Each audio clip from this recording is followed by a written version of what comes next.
Ok, donc c'est parti dans cette Expat Talk. Bienvenue dans l'Expat Talk. On a le plaisir aujourd'hui d'accueillir Sylvain Perret, notre guest speaker. Sylvain, bah, bienvenue. Merci, bonjour. Bonjour. Sylvain, qui est le fondateur de Objectif USA, qui est en expatriation. Enfin, en expatriation. Quand je parle d'expatriation, ça veut dire qu'on vit à l'étranger, hein, dans Mhm. mon langage. Ça peut être sous tous les formats, contrat local, expatriation, peu importe. Donc, Sylvain est en expatriation aux États-Unis depuis plusieurs années. Donc, tu vas nous en dire un peu plus dans un instant. Déjà, je voudrais savoir, Sylvain, que tu nous dises pourquoi as-tu choisi de vivre à l'étranger aux États-Unis? Alors, pourquoi ça s'est fait en deux temps? Alors d'abord, j'ai toujours voulu, de tout gamin, je suis originaire d'un village de la Loire. La première fois que j'ai pris l'avion, j'avais 17 ans. Donc on voyageait très très peu. Et moi, j'ai toujours eu envie de voir d'autres cieux, d'autres cultures, etc. Donc j'ai toujours voulu ça. Il s'est avéré que professionnellement, j'ai commencé à travailler dans la banque et malheureusement, j'ai travaillé dans des banques qui proposaient très très peu de postes à l'étranger.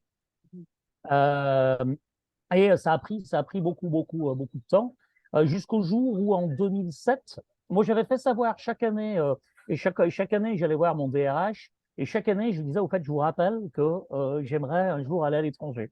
Et chaque année, ma DRH, qui était très sympa d'ailleurs, me disait oui, mais je vous rappelle que vous êtes dans une banque régionale et on n'a pas de filiale à l'étranger. Mm. Et puis, il s'est avéré que en 2006, il y a eu une première ouverture, à savoir que la banque dans laquelle je travaillais rachetait une banque polonaise. Et ils m'ont envoyé en Pologne pour étudier le marché et entre autres parce que je parlais anglais. Voilà, tout simplement, on dit, vous parlez anglais, vous débrouillez bien. Je dis, bah oui, je me débrouille pas trop mal. Toujours passionné d'anglais à l'école, etc. Ouais. Toujours des très bonnes notes en anglais. Et donc, ils m'ont dit, bah, on a besoin d'un directeur d'agence qui ait l'habitude du job de directeur d'agence de tous les jours pour aller voir les agences en Pologne et s'assurer que ça correspond à peu près à ce qu'on nous a dit. Et donc, à ce moment-là, ma DRH a été vraiment alertée sur le fait que effectivement, je me débrouillais à l'étranger. Donc, on a fait cette première mission. Et en 2007, on m'a appelé un jour, je me rappelle, en avril 2007, on m'a dit, bah, écoutez, on a un problème. Alors, c'est pas vraiment à l'étranger, c'est en Guadeloupe. Mais on a un problème en Guadeloupe. On a besoin d'envoyer quelqu'un en Guadeloupe demain. Ah, En gros, vous êtes dans l'avion demain. Et il me dit, donc il nous faut en gros la réponse dans 24 heures. Et là, à l'époque, j'ai dit, mais vous savez, je crois que j'ai pas besoin de 24 heures en fait, hein. J'ai demandé à ma femme, j'ai dit, écoute, Guadeloupe demain, banco. Et le lendemain, j'étais dans l'avion. ouais. Et ma famille m'a rejoint 12 semaines plus tard. Et c'est notre première expatriation parce que la Guadeloupe, c'est pas la France. Mhm. C'est français, mais c'est pas la France. Mhm. Donc, ça a été notre première expérience d'expatriation en Guadeloupe. Ouais. À partir de la Guadeloupe, il s'est avéré que la France, c'est loin. Et que pour rentrer pour 15 jours, le décalage horaire, etc., la Floride était à côté. Et Mhm. donc, on a commencé à faire des sauts de puce en Floride pour une semaine, pour 15 jours. Mhm. J'avais jamais mis les pieds aux États-Unis et je pense même qu'on peut me qualifier à un moment donné un peu d'anti-américain primaire. Mhm. Avec, pour moi, les Américains sont tous obèses, ils sont à culture, ils n'ont pas de culture, blablabla. Ouais. Toujours est-il que lors de notre premier voyage aux États-Unis, on est rentré de Floride Mhm. et il s'était passé quelque chose. Vraiment. Alors, pour l'anecdote, nous étions là la semaine où Barack Obama a été élu. Ah oui. Donc, c'était vraiment novembre 2008. Mhm. Il se passait quelque chose aux États-Unis. Et on est revenu de ce pays en se disant, mais c'est pas du tout ce à quoi on s'attendait. Mhm. Et ça nous a plu. Et on a commencé à revenir. Et puis un Ouais. jour, il s'est avéré qu'on a rencontré une avocate en immigration. Mhm. Et on lui a dit, bah, écoute, on voudrait venir. Comment faire pour venir? Et il s'avérait qu'à ce moment-là, on avait une autre entreprise en Guadeloupe, une entreprise de déco. Et en D'accord. gros, on nous dit, bah, écoute, si ça marche en Guadeloupe, ça peut marcher en Floride. Tenter le coup de créer la même chose en Floride. Et on est venu avec cette entreprise de déco. D'accord. Et bah, ça fait 13 ans. C'était en juin 2010. Ça fait 13 ans. Ouais. L'entreprise de déco existe toujours. Alors, elle a beaucoup évolué, hein. Ça, on Mmh. en parlera, l'obligation de pivoter, etc. Mais il faut bien se dire une chose, il y avait la volonté, clairement, depuis tout gamin, Mmh. de voyager, de voir autre chose. Voilà, il y avait cette volonté-là, mais il n'y avait pas du tout une démarche de dire, ah bah tiens, on va préparer un projet pour partir aux États-Unis. C'est un petit peu la vie qui a fait que Guadeloupe, puis Guadeloupe, États-Unis, et puis des rencontres, des rencontres, des rencontres. Et Mmh. puis un jour, on se dit, pourquoi pas? Et Mmh. puis je crois que c'est vraiment le leitmotiv de toute notre vie avec ma femme, Oui. c'est de toujours se dire, bah, écoute, il vaut mieux avoir des remords que des regrets, Mmh, mmh, mmh. on y va, on verra bien, Ouais, on verra bien. on verra Et puis bien, il ouais. s'avère qu'on est toujours là et que bah, on regrette pas. Voilà, on est bien Ouais, où on est, on évolue, voilà. ça fait 13 ans donc que vous êtes, en Ça fait Floride? 13 ans. Ça fait 13 ans en Floride, 13 ans dans le même quartier, 13 ans dans la même maison. Bon, ça va peut-être bouger dans les mois à venir, ça par contre. Mais on a choisi, on n'a pas choisi la Floride, on a choisi Orlando, et j'irai même plus loin. On a choisi notre quartier pour les écoles. Ça a Mmh. été notre point. La première des choses, c'est qu'on voulait un job qu'on puisse faire un peu de n'importe où. Donc, on avait une boutique de déco, mais surtout online, Ouais. beaucoup de choses online. On voulait un job qu'on puisse faire un peu de partout. On voulait une ville qui soit très, très bien desservie pour tout ce qui est logistique. On voulait une ville où le coût de la vie soit pas trop cher, c'est-à-dire que c'était un peu pareil quand on était en France. Je travaillais à Lyon, on habitait à Saint-Étienne. Saint-Étienne, c'est une ville où la vie est pas chère. Et donc, à revenu identique, je pouvais avoir une vie pour ma famille et mes enfants bien meilleure à Saint-Étienne qu'à Lyon. C'est pareil Orlando. Orlando, c'est une ville dont le coût de la vie est mesuré. Et donc, quand je vois la qualité de la vie qu'on a, j'ai pas envie, pour résumer, j'ai pas envie de travailler 70 heures par semaine pour gagner 200 000 dollars pour au final me retrouver dans 50 mètres carrés à Manhattan. Mmh. Même si j'aime beaucoup Manhattan, mais pour les vacances. Oui. Non, non, nous, l'idée, c'était de se dire, je préfère travailler un peu moins, gagner moins, mais avoir une qualité de vie où effectivement, on peut profiter des enfants, on peut prendre des vacances, ce qui n'est pas évident aux États-Unis. Voilà, il y avait tout ça. Et Orlando s'est imposé, ce quartier s'est imposé vraiment pour la qualité des écoles. Mmh, ouais. Ouais, je comprends cette priorité, pour les enfants, hein, le choix des écoles, le choix des quartiers. Parce que du coup, quand, vous êtes arrivés, toi et ta famille, en Floride, quel âge avaient tes enfants à ce moment-là? Alors, Vivien avait un tout petit peu moins de 5 ans, il avait 4 ans et demi. Oui. Claudie arrivait à 8 ans et Roxane à 11 ans. Donc Roxane rentrait en middle school, Mmh. rentrait en sixth grade. Claudie rentrait en third grade. Et Vivien, bah, comme il est du 18, 23 septembre, il va me maudire si jamais non, il est du 23 septembre. Comme il est du 23 septembre, Oui, bah, que malheureusement l'année ça change au 1er septembre. oui. Et bah, il est arrivé, il avait 5 ans le 23 septembre, donc il a dû faire une année de daycare, en l'occurrence de pré-kindergarten, Mmh. qui finalement a été très bien. Ouais. Qui finalement a été très bien. Donc voilà, donc 5 ans, 8 ans et 11 ans. D'accord, OK, donc ouais, c'était petit, ouais, quand même petit et à la fois tu as tous les âges, ouais, effectivement. On a tous les âges. Alors, moi, je vois vraiment, par rapport à mon activité où j'accompagne des gens qui viennent, je vois vraiment une différence entre ce qu'on va appeler l'adolescence, c'est-à-dire, j'allais dire au-delà de 14 ans. Mmh. C'est là où c'est un petit peu plus, alors c'est pas difficile, mais c'est un petit peu plus difficile de venir avec des ados parce qu'il peut y avoir un petit copain, une petite copine dans la boucle. Mmh. C'est un âge c'est un âge un peu ingrat au niveau des communications, etc. Au niveau des copains, des copines, ça peut être un petit peu plus délicat. Alors nous, très honnêtement, vraiment, la question de l'intégration s'est pas posée. Alors, il faut juste préciser une Mmh. chose. Euh, je vais être un peu dur, mais au niveau scolaire, mes enfants venaient de l'enfer.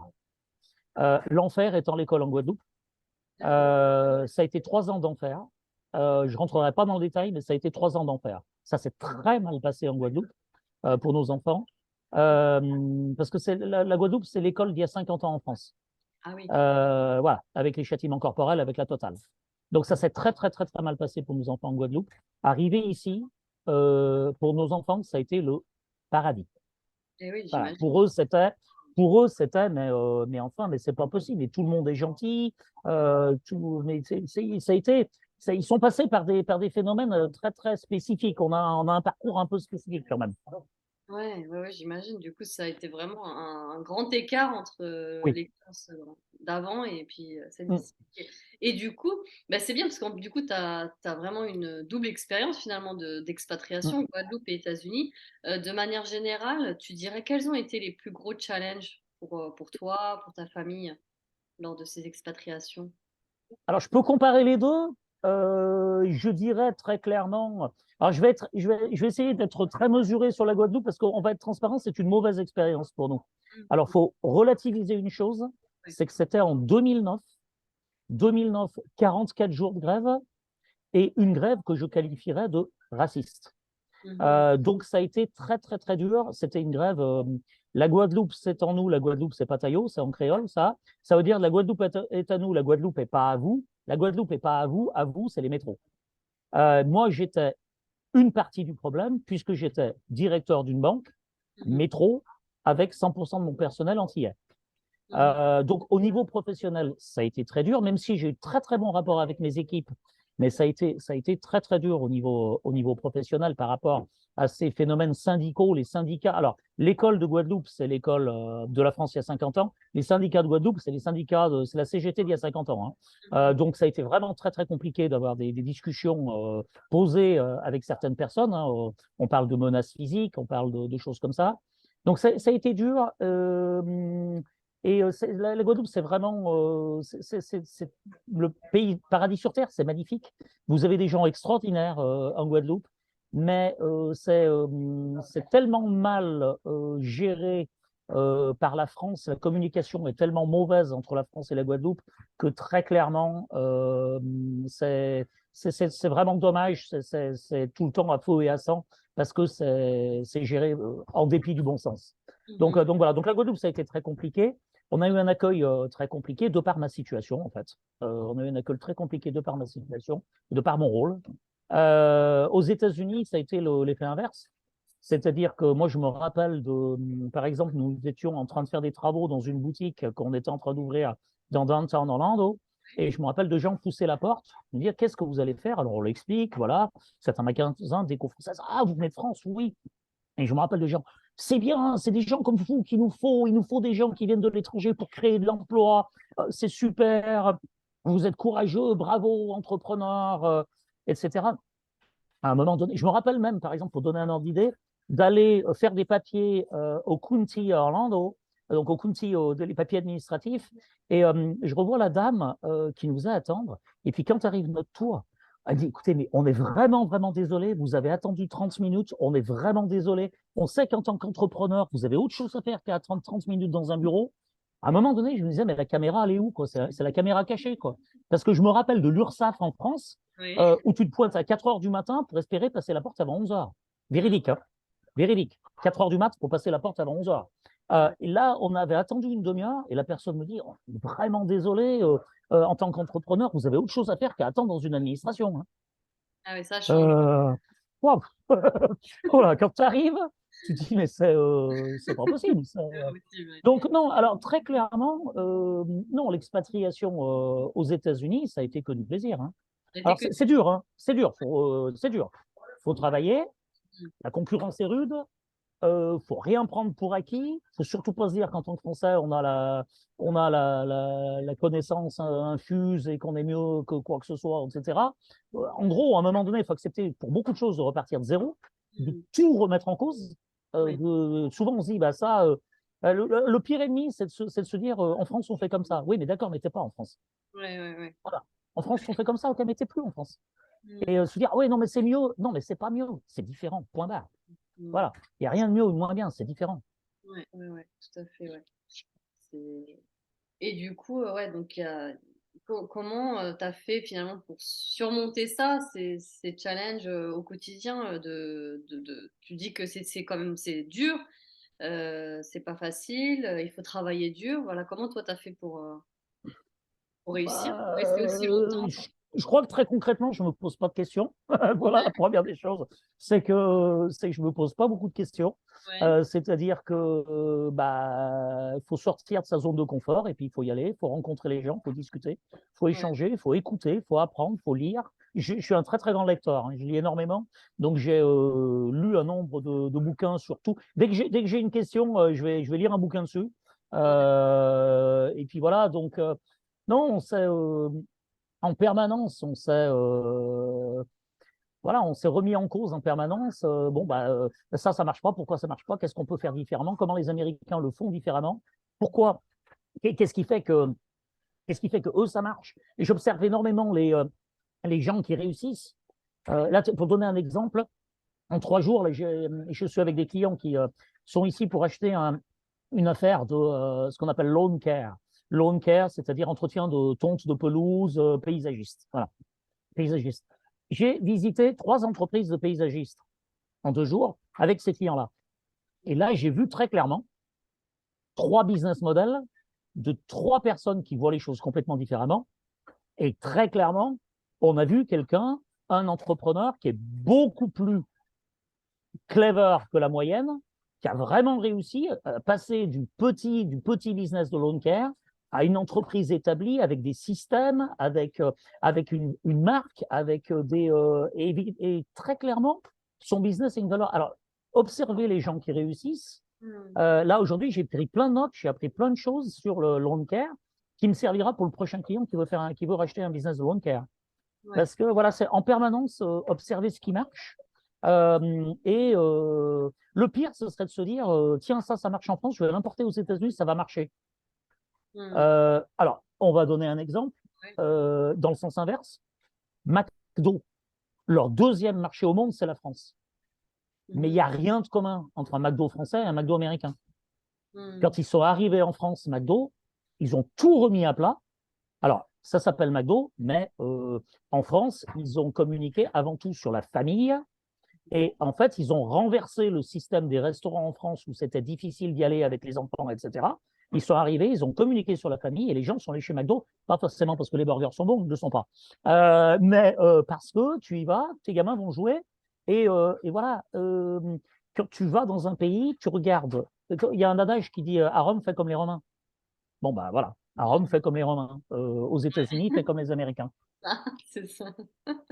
J'aime beaucoup ce conseil que moi aussi je donne à aux expats que j'accompagne, c'est il faut s'adapter à la culture du pays, c'est pas l'inverse. Surtout les expats qui sont envoyés par une boîte française Oui, et qui pensent oui. qu'ils peuvent faire comme en France parce que c'est une boîte française. Je leur dis: «Ah non, non, non, non, Ah bah c'est» surtout en tant qu'expat, donc de grosses boîtes, une des plus grosses difficultés, ça va être le management. C'est là où j'ai vu une des plus grosses difficultés, tout confondu, hein. C'est le management. C'est que, typiquement, si tu manages un Américain à la française, tu risques d'avoir des problèmes, hein. ah oui. Si tu t'adresses de façon brutale, si tu vois quelqu'un un jour, dis tiens, toi, faut que je te vois parce que ça va pas, blablabla, bla, bla, bla, bla, et puis tu arrêtes la discussion et tu passes à autre chose. Le mec, il va se demander ce qui lui est arrivé. Ah Mais oui, qu'est-ce qui vient de me tomber dessus, quoi? c'est clair. Alors que, voilà, le fameux sandwich, écoute, tout va bien, machin. Par contre, est-ce que tu pourrais améliorer ça? Mais tout ce que tu fais est très bien. Mmh.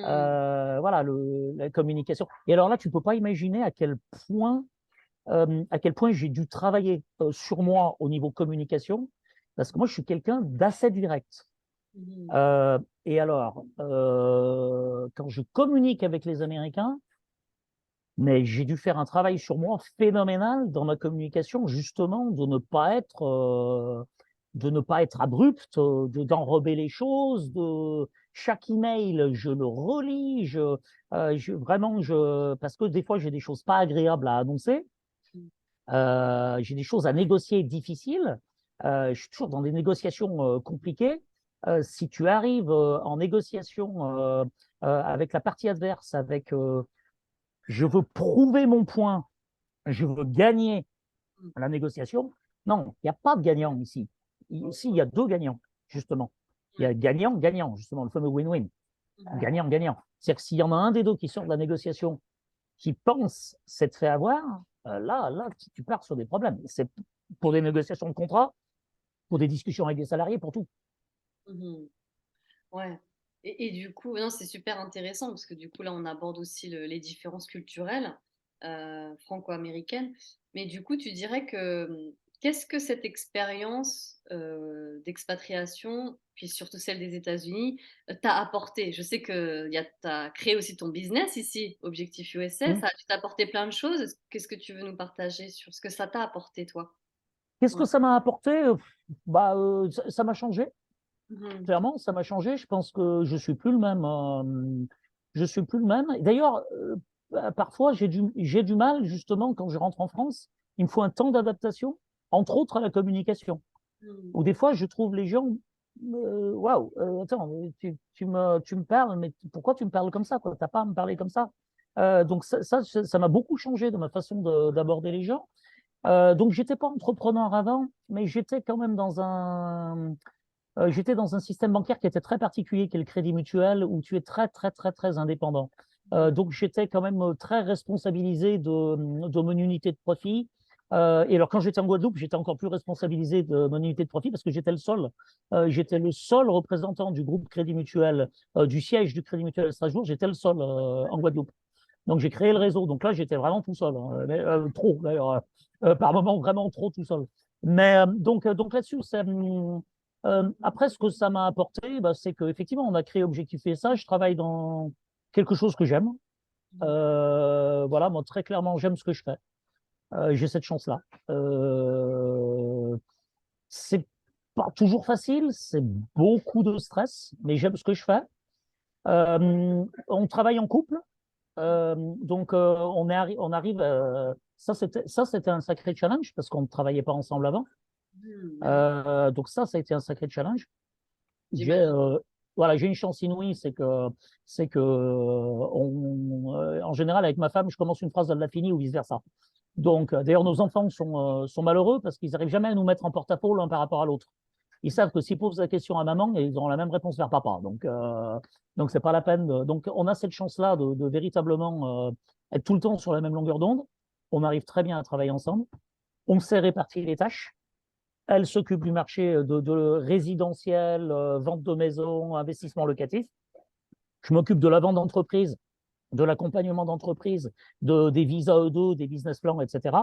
Donc, on collabore, mais on ne se marche pas dessus. Mhm. Donc, ça m'a apporté voilà, de travailler en couple. Ça m'a apporté ouais, une grosse, je pense vraiment une nouvelle. Ouais, peut-être le truc, ça m'a appris que rien n'est impossible. Mhm. Voilà, ça m'a appris que rien n'est impossible. Ça m'a appris, par exemple, j'ai fait mes premiers semi-marathons aux États-Unis. J'aurais jamais pensé que de ma vie, je courrais 21 km sans m'arrêter. Mhm. Je commençais à courir et j'ai fait des semi-marathons. Ah oui. Voilà. Et ça, typiquement, j'aurais pas pensé. Euh, Ça m'a appris que, en fait, si tu prends du temps, si tu étudies les choses, si tu prépares les choses, la limite, elle est en toi. Nos limites sont en nous. La plupart de nos limites sont en nous. Et moi, j'ai dépassé beaucoup, beaucoup, beaucoup, beaucoup de limites que je pensais avoir. Hmm. Waouh. T'es un motivational speaker là, hein. Voilà, voilà. Non, mais faut venir dans cet esprit-là, hein. Ça veut dire tout à l'heure, j'ai dit le mot pivoter. Hmm. Typiquement, on a pivoté parce qu'on a fait des erreurs. Ouais. Donc, on a pivoté. On n'est pas du tout où on pensait être il y a 13 ans. Mhm. On fait pas ce qu'on pensait faire, on n'est pas où on pensait être. À part Orlando, on voulait être à Orlando. Mais par contre, professionnellement, etc., on n'est pas du tout. Jamais j'aurais pensé vendre des entreprises, jamais j'aurais pensé écrire des business plans. Ouais. Mais il s'avérait que la vie nous a posé un certain nombre de choses. En matière d'entrepreneuriat, alors en plus aujourd'hui avec LinkedIn, il y a quand même une quantité de bullshit qui se dit qui est assez spectaculaire, hein. On lit actuellement sur LinkedIn, quand tu es sur LinkedIn, en fait, si tu n'es pas entrepreneur à 25 ans, tu as raté ta vie. Enfin bon, on lit une quantité de bullshit assez spectaculaire. Il y a un courant de pensée sur l'entrepreneuriat qui véritablement me plaît. C'est quelque chose qu'on appelle l'effectuation. L'effectuation, alors je ne sais plus le nom de la personne, c'est une indienne. enfin, c'est une personne d'origine indienne qui vit aux États-Unis, qui est une enseignante à Harvard, qui en fait a lancé ce concept-là qui en fait déconstruit les réussites.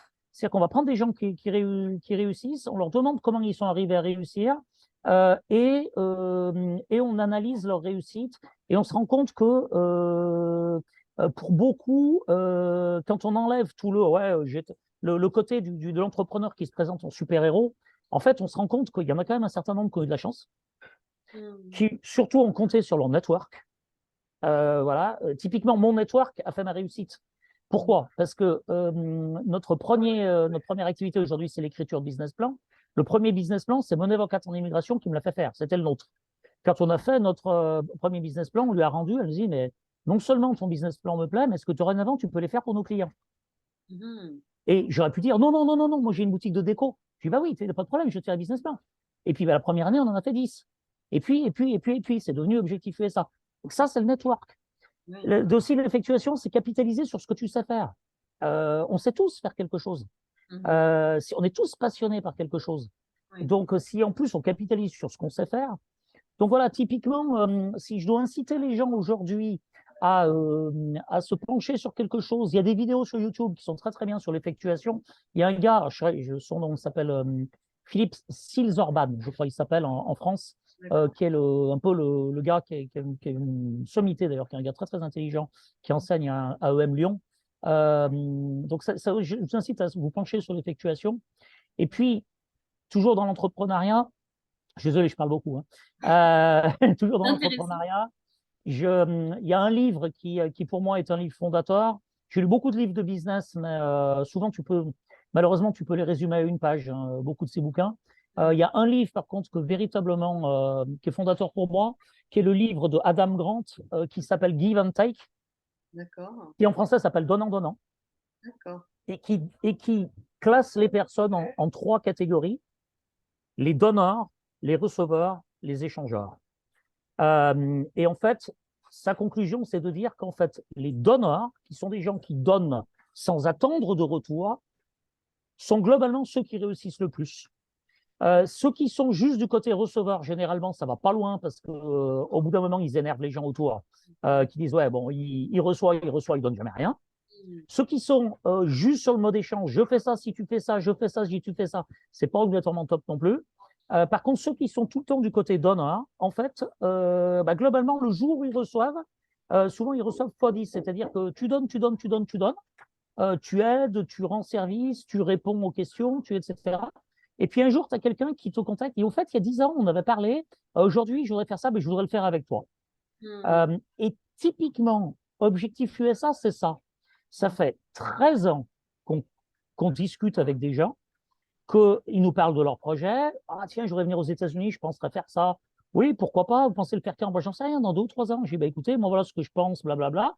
Et puis, très souvent, il y en a d'ailleurs que tu connais, des gens qu'on connaît tous les deux, qui sont venus aux États-Unis peut-être 3 ans après m'avoir vu pour la première fois.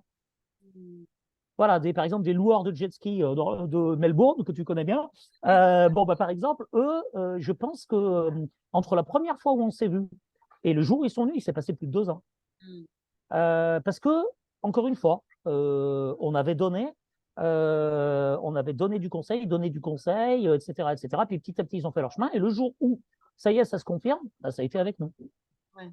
Donc, voilà, ça, j'allais dire, c'est les deux. L'effectuation, c'est vraiment quelque chose que j'apprécie beaucoup.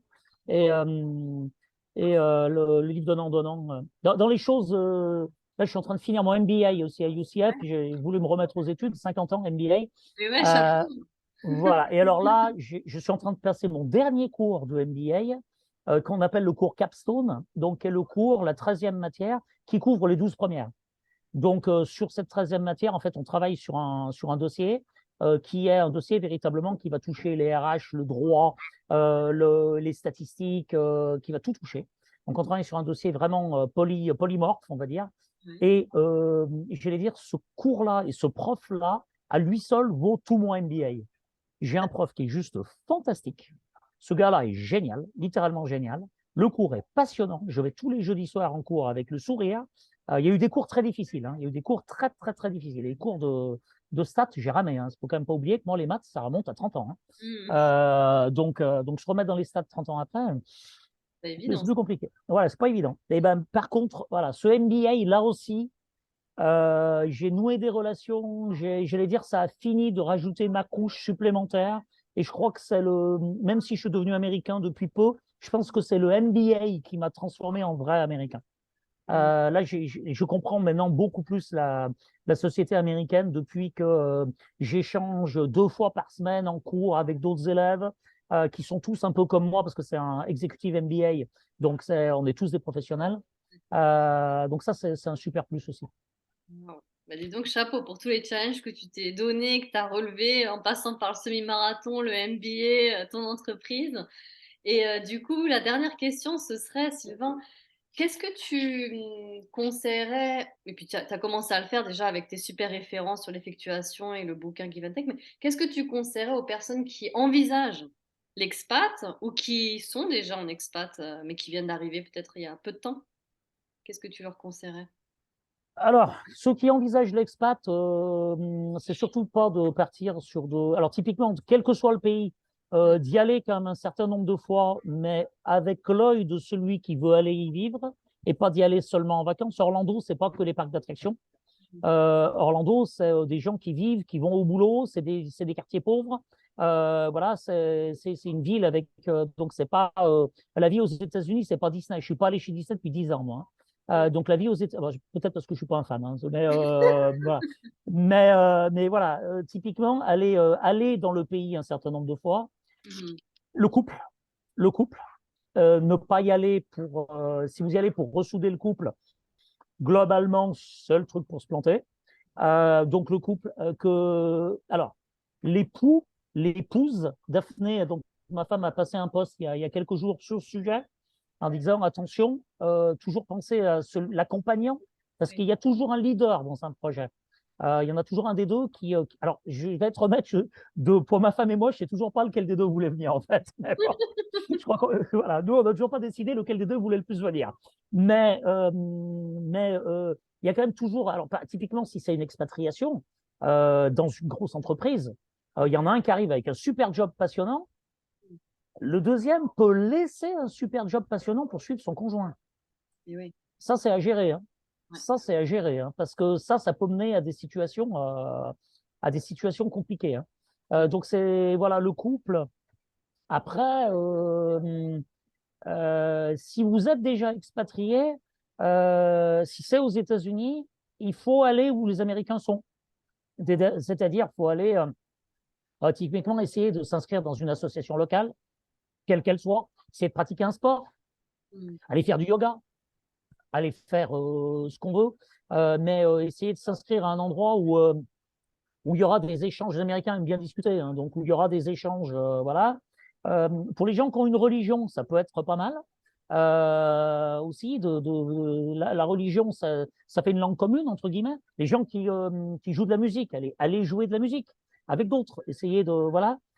Faut vraiment, faut pas s'enfermer chez soi. Oser, je veux dire, le français est modeste. Le français est souvent assez inquiet de l'œil de l'autre, Ouais. de l'avis de l'autre. Mmh. On s'en fout de l'œil de l'autre et de l'avis de l'autre. Faut y aller, quoi.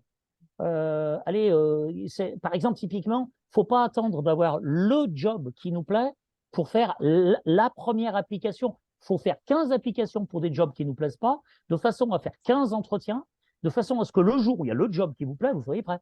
Mmh. J'aime bien ce conseil, ouais. Voilà, Intéressant. typiquement, allez faire 15 entretiens dans des trucs qui vous plaisent pas forcément, mais au moins, le jour où il y a le job qui vous plaît, vous êtes prêt pour. Faut pas, voilà, bah là, tiens, il y a le job que je veux absolument. Ah bah ouais, j'ai jamais fait d'entretien aux États-Unis.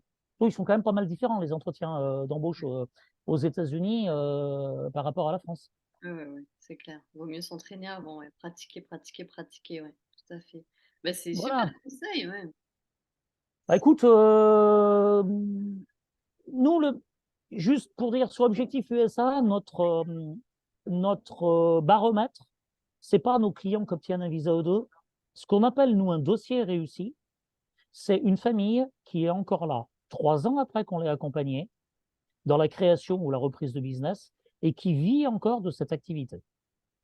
Et quand on parle de ça, on va dire qu'on est à plus de 90% de réussite. Mmh.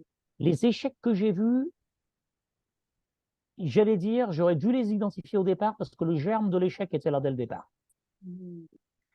Aujourd'hui, j'ai alors je ne sais pas combien on a de sens, on dit un sixième sens, je crois. Ouais. J'ai un sixième sens, ouais, on en a 5. Donc j'ai un sixième sens qui me permet assez rapidement, puis j'ai surtout mon épouse avec moi, qui me permet assez rapidement d'identifier dès le départ un dossier où on va avoir des problèmes ou pas. Et si on sent dès le départ un dossier où on va avoir des problèmes, on va avoir tendance à dire au client, écoutez, on est vraiment désolé, mais là, on ne peut pas, on est trop occupé. Parce que j'ai vraiment pas envie, à nouveau, on en a eu en 2018, on a eu un ou deux dossiers qui nous ont vraiment pesé personnellement. Mmh. Et ça, j'ai vraiment pas du tout envie d'être réimpliqué dans des choses comme ça. Donc, on essaie d'identifier. On a maintenant un questionnaire avant de prendre des clients. On a un questionnaire d'une dizaine de questions qui nous permet déjà d'identifier les premiers trucs qui risquent de coincer. Mmh. Et ça nous permet d'éviter. Je veux pas voir des malheureux, quoi.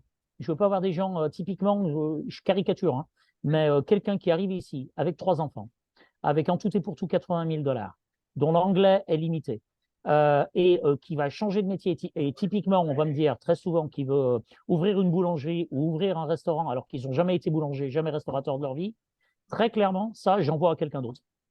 Mmh. Moi, je ne fais pas parce que il y a beaucoup trop de casse. Il y en a qui réussissent, hein. Il y en a qui réussissent. Mais si vous n'avez pas d'argent, que votre niveau d'anglais est limité, que vous arrivez en plus avec une famille composée qui fait que vous allez avoir quand même des besoins financiers non négligeables, vous n'avez pas, envie de venir ici pour être plus pauvre qu'en France. Mmh. Voilà.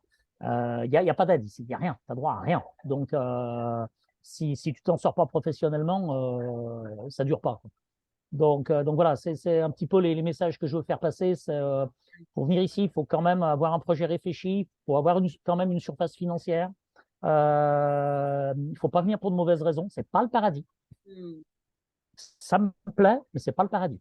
Mmh mh. Faut pas venir pour les taxes, parce que bon an, mal an, c'est pas si loin que ça, le montant des taxes. Faut pas venir pour les taxes.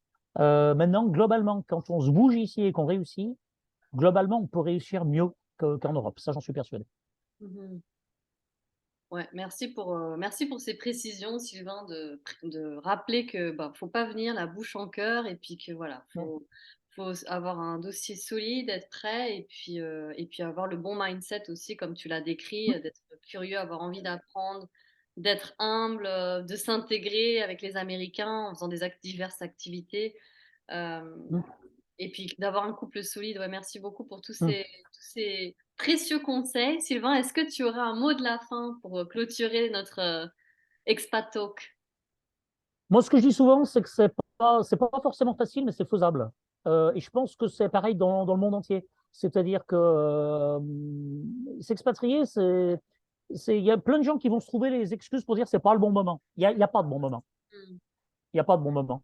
Ouais. C'est pas forcément facile, mais c'est faisable. Faut raisonner en perte acceptable, se dire jusqu'à quel niveau je suis OK pour voilà, mettre ma vie me mettre un petit peu en danger, jusqu'à quel niveau de danger je suis prêt à aller. Mais il n'y a pas forcément de bon moment, mais ça reste faisable. La preuve. Voilà. Ouais. J'aime bien la preuve. C'est c'est pas voilà, c'est faisable. On en a la preuve tous les deux. Oui, Voilà. exactement, exactement. On On en est a la toujours preuve tous les là. deux. Moi, un peu moins Exactement. longtemps, mais moi, ça fait un peu moins longtemps. Ça fait 7 ans, bientôt 8 ans, mais voilà, on est toujours là Mm. et merci beaucoup Sylvain pour, ton temps. C'est toujours un Eh ben, écoute, plaisir d'échanger avec toi. merci de m'avoir invité. Merci Avec de m'avoir invité. avec grand plaisir. On mettra du coup le lien de ton site sous OK, la vidéo, OK? Comme OK, ça, les personnes qui veulent se lancer dans un projet immobilier ou d'entreprise pourront te contacter avec plaisir. et voilà, bah, merci beaucoup. Bah, bonne journée Sylvain. Allez, bonne journée. Au revoir.